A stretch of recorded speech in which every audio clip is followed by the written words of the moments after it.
Stating today that the defendant will waive her right to indictment, will plead guilty to the one count in the information. We will ask to defer sentencing so that a pre-sentence report, psychological evaluation, and victim impact statement may be ordered and completed. There's no sentencing agreement, and that is the state's understanding at this time. All right, Thank you. Mr. Matthews. That is all accurate, Your Honor. All right, Ms. Rude, how old are you? 32.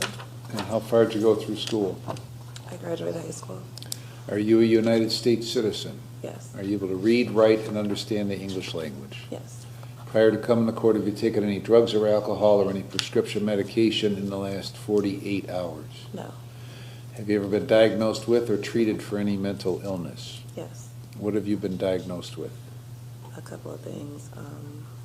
Intermediate explosive disorder, CPTSD, psychosis, and ADD. Are you being treated for any of those conditions? Just for right now, ADD. Possibly I should be starting or beginning to take psych medication for PTSD symptoms. Have you taken any medication? Not here, no. All right. Did you get a copy of the information that was filed in this case? Yes. Do you understand that you have the right to have that case presented to the grand jury for them to decide whether or not to indict you? Yes. Did you discuss that right with your attorney? Yes. And are you going to waive that right? Yes. Thank you, Your Honor. Prior to the hearing, I did review the waiver of indictment with Ms. Rude. She indicated that she understood it and that she intended to sign it. Sign on that line.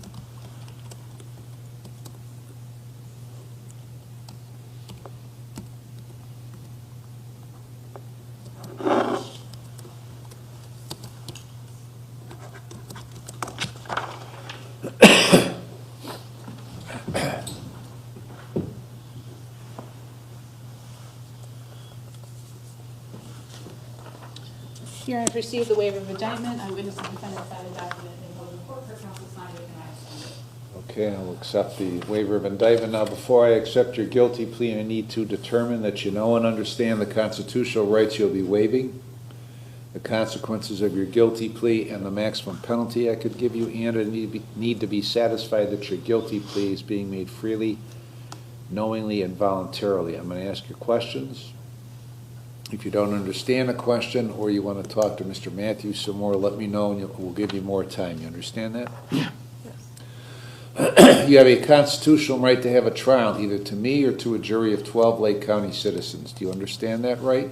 Yes. Are you waiving that right? Yes. If you go to a jury trial, all 12 members must agree to a guilty verdict before you can be found guilty. Do you understand that right? Yes. Are you waiving that right? Yes. If you go to trial, the prosecutor will call witnesses to testify against you. Do you understand the prosecutor must prove you guilty beyond a reasonable doubt at trial? Yes. After the witnesses are done testifying for the prosecutor, you have the constitutional right to have your lawyer cross-examine the witnesses. Do you understand that right? Are you waiving that right? Yes. If you go to trial, you have the right to have witnesses come here and testify for you. Do you understand that right? Yes. Are you waiving that right? Yes. If those witnesses refuse to come to court, I'll issue an order called a subpoena to make them come and testify. Do you understand that right? Yes. Are you waiving that right? Yes. You have the right to testify at trial if you want to. Do you understand that right? Yes. Are you waiving that right? Yes. You have the constitutional right to not testify at trial if you do not want to. Do you understand that right? Yes. Are you waiving that right? Yes. If you decide not to testify at trial, nobody is permitted to comment on that decision. Do you understand that? Yes. If you go to trial and you're found guilty, you have the right to appeal the guilty finding. Do you understand that right? Yes. Are you waiving that right? Yes. If you file an appeal, you have a constitutional right to have a lawyer represent you in the appeal. Do you understand that right? Yes. Are you waiving that right? Yes. If you could not afford to hire a lawyer, one would be provided at no cost. Do you understand that? Yes. If you file an appeal, you're entitled to have a transcript of all the hearings in this case. Do you understand that right? Yes. Are you waiving that right? Yes. If you could not afford a copy of those transcripts, they'd be given to you at no cost. Do you understand that? Yes. If you plead guilty here today, you will not have the right to appeal the guilty finding. Do you understand that? Yes. Do you have any questions about any of your rights? No.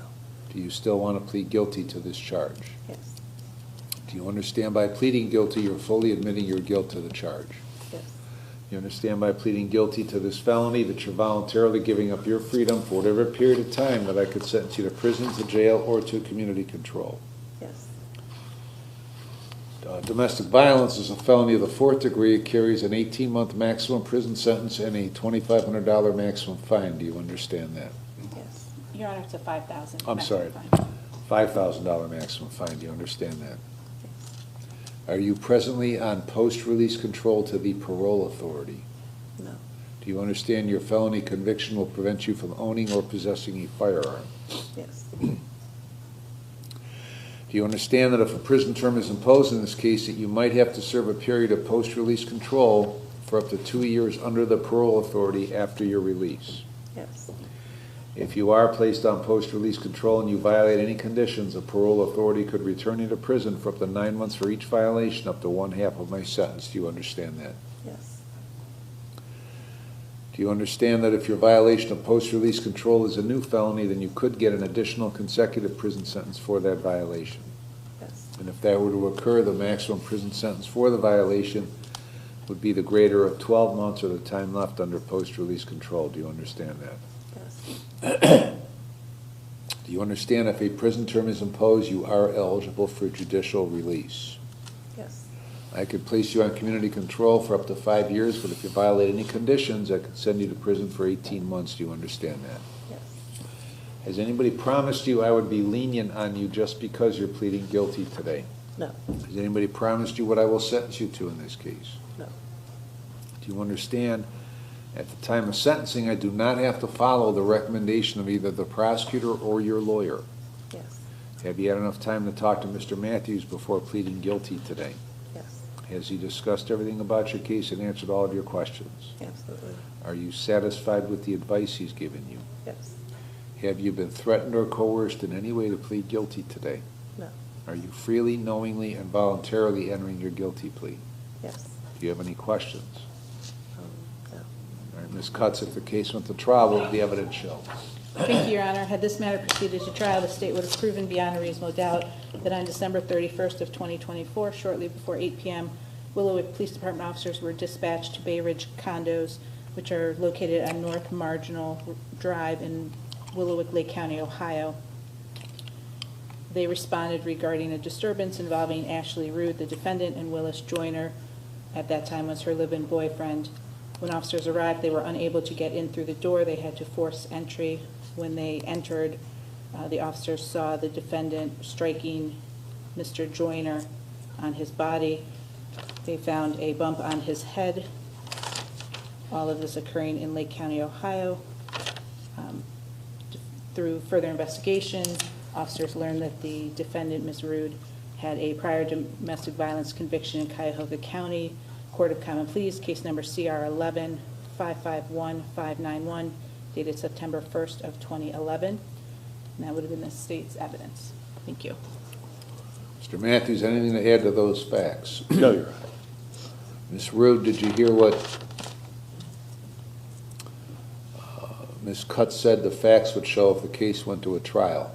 Yes. And are those facts true? Unfortunately, yes. All right, what is your plea to domestic violence a felony for? Guilty. Mr. Matthews? Thank you, Your Honor. Prior to the hearing, I did review the written plea of guilty with Ms. Rood. She indicated that she understood it and that she intended to sign it.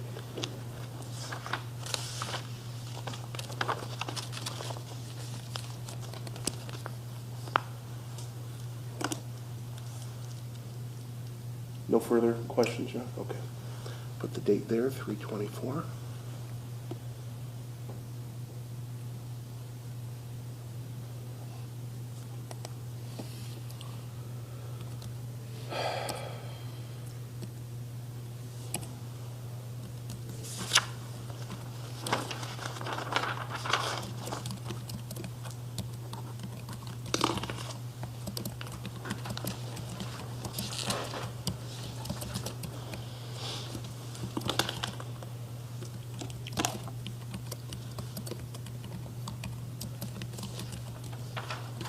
Your Honor, I've received the written plea of guilty and judgment entry. I witnessed the defendant sign the document in open court. Her counsel signed it and I signed it.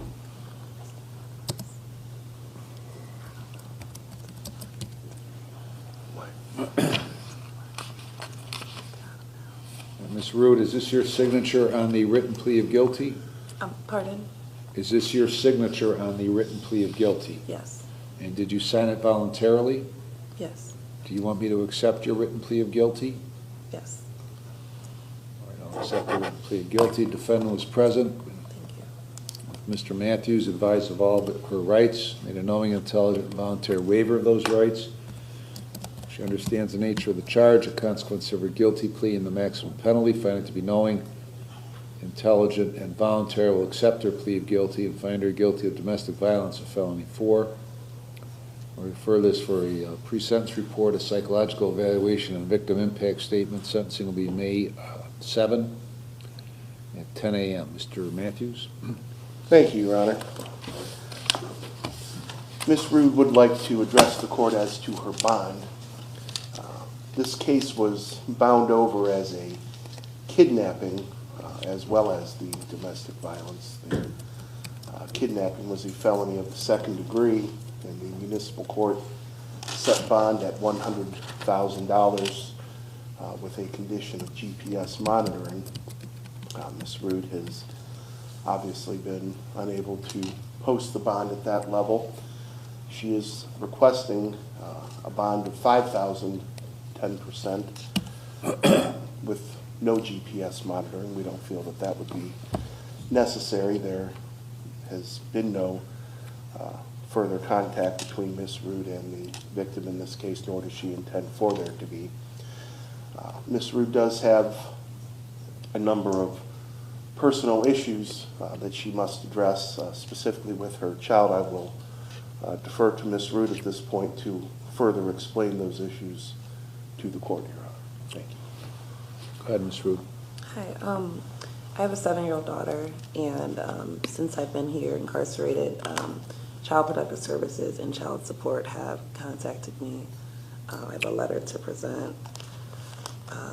My parents, they have custody of my daughter, or they have my daughter right now. I have full custody of my daughter, and they're watching my daughter, and my parents are in their 80s. My mom has Alzheimer's, and my dad has to take care of my mom. I'm adopted into a really good family, and I feel kind of bad that my parents have to watch my daughter.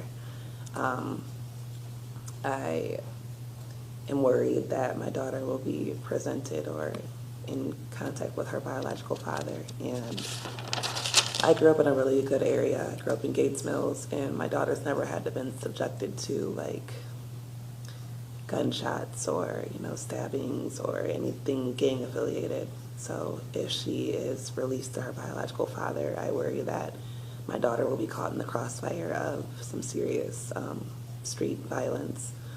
So I was just wondering if I could be granted a bond so I can get back to taking care of my kid. Also, I require a CPAP machine. I have sleep apnea while I've been in here. And I'm trying to get back on psych medications. I do have a therapist outside of here, and I'm trying to get back into becoming a little more stable. So I was wondering if possibly I could be granted that. Also, I do apologize about this. You'll never see me in your courtroom again. This is a lot. It's very traumatizing, honestly, and it's hard being away from my kid. I talk to her every day since I've been in here, and I missed her birthday. She turned 7, and I've never missed a birthday before. Although the discovery packet, it looks like I'm a monster. I'm not a monster to my kid. I'm a phenomenal mother to my kid, and it's really rough being away from her. So I was wondering if I could just go home. All right, Ms. Cutts. Thank you, Your Honor. It is accurate that this case was bound over as a kidnapping and a domestic violence.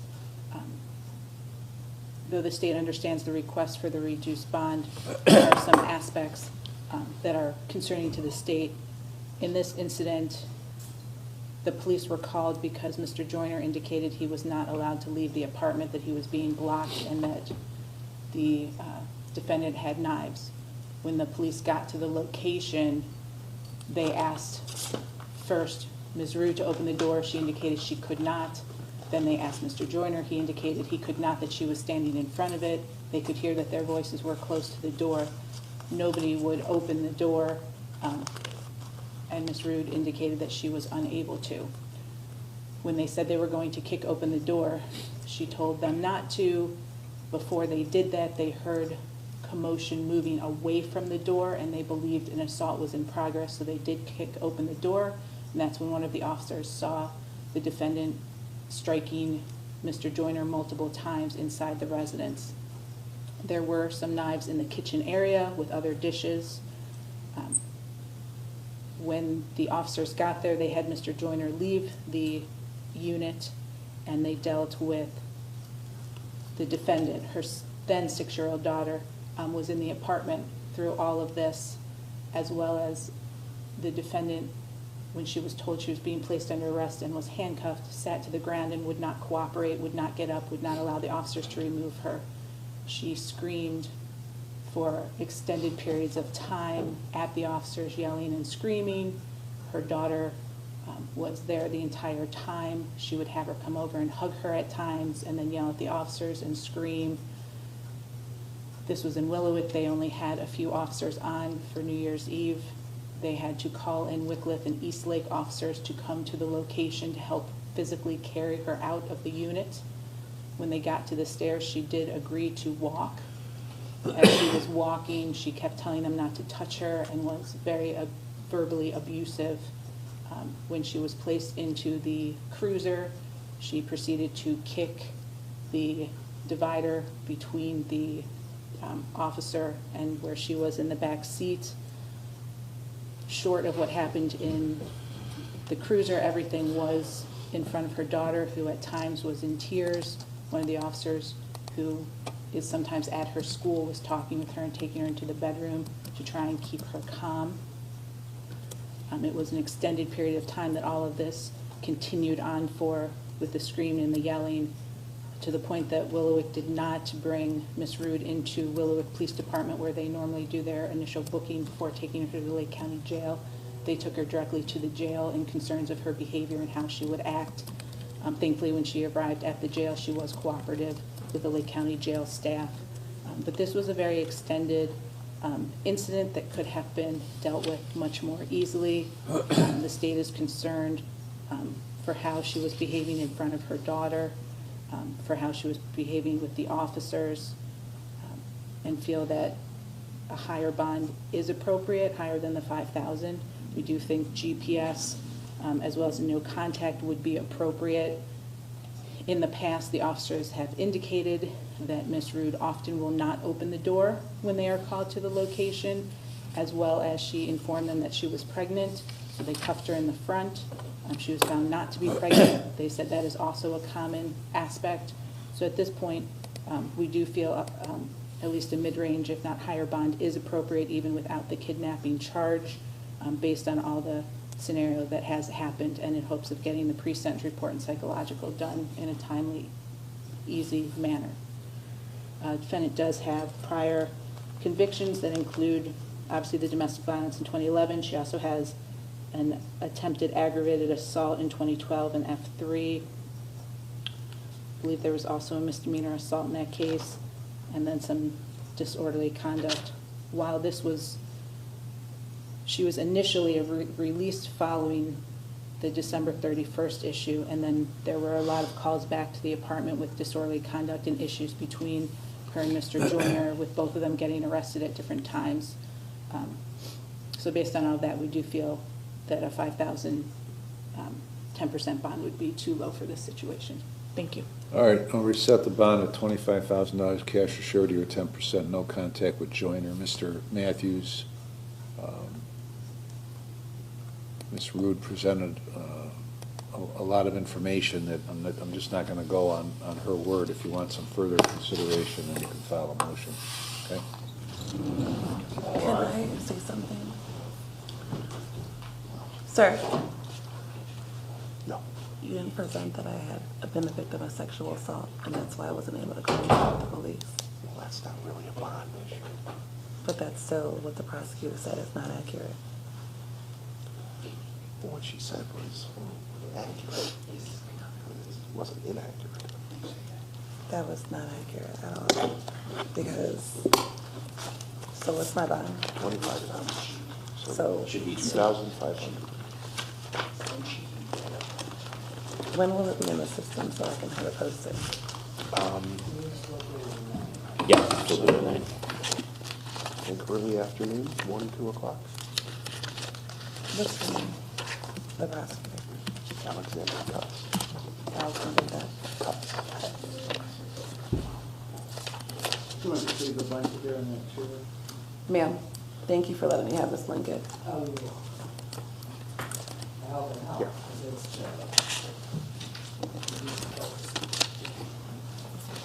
And then when it comes to the arguments, are you able to say that, this is not just somebody's domestic violence dispute or whatever, Well, we're going to be able to present whatever happened we... in the past, and then I'm not just some weirdo that's gonna just claim to be pregnant. Do you need me to provide you documentation of these things? Because I don't like how she just presented that, that's ridiculous. Well, I think You can walk and talk. we'll talk. Can they put her name Alexander Dutt?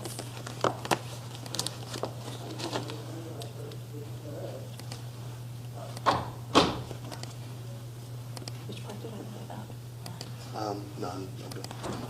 Just check. Not,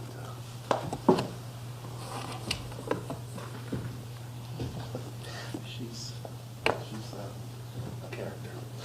See y'all. See ya. Definitely needs some mental health, I'll give her that. She's probably like night and day. I had a Mutter on the Lake police officer driving in the fast lane on my way to work, and he jimmied up out of traffic.